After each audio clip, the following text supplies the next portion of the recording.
Sometimes people say to me, "You've been talking about this for 40 years. Have things gotten any better?" And actually, I have to say, really, they've gotten worse. Ads sell more than products. They sell values, they sell images, they sell concepts of love and sexuality, of success, and perhaps most important, of normalcy. To a great extent, they tell us who we are and who we should be. Well, what does advertising tell us about women? It tells us, as it always has, that what's most important is how we look. So the first thing the advertisers do is surround us with the image of ideal female beauty. Women learn from a very early age that we must spend enormous amounts of time, energy, and above all, money, striving to achieve this look and feeling ashamed and guilty when we fail.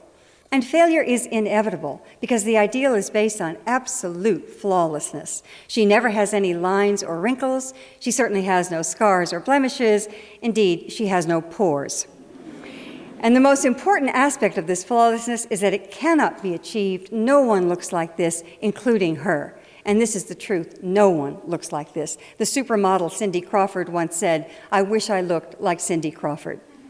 She doesn't, she couldn't, because this is a look that's been created for years through airbrushing and cosmetics, but these days it's done through the magic of computer retouching. Keira Knightley is given a bigger bust. Jessica Alba is made smaller.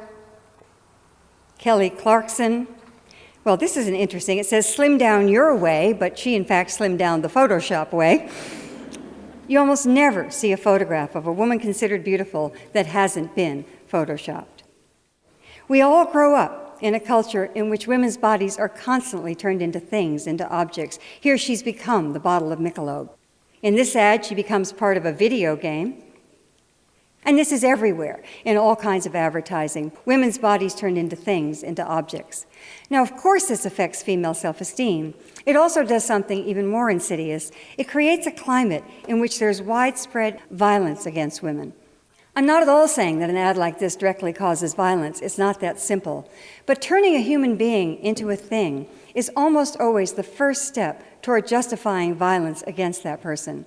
We see this with racism, we see it with homophobia, we see it with terrorism. It's always the same process. The person is dehumanized and violence then becomes inevitable. And that step is already and constantly taken with women. Women's bodies are dismembered in ads, hacked apart. Just one part of the body is focused upon, which of course is the most dehumanizing thing you could do to someone. Everywhere we look, women's bodies turned into things and often just parts of things. And girls are getting the message these days so young that they need to be impossibly beautiful, hot, sexy, extremely thin, and they also get the message that they're going to fail, that there's no way to really achieve it.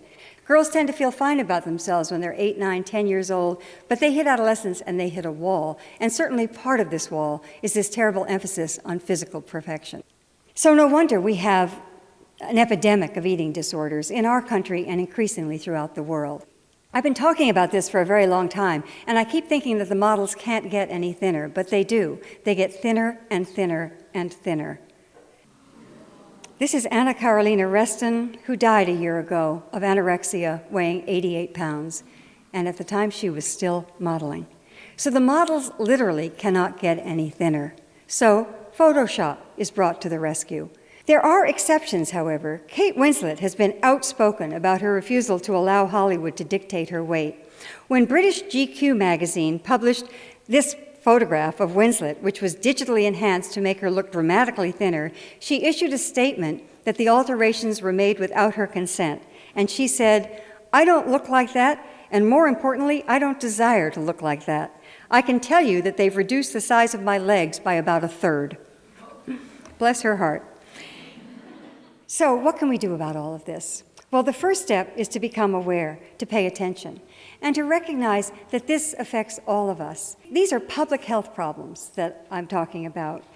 The obsession with thinness is a public health problem. The tyranny of the ideal image of beauty, violence against women. These are all public health problems that affect us all. And public health problems can only be solved by changing the environment.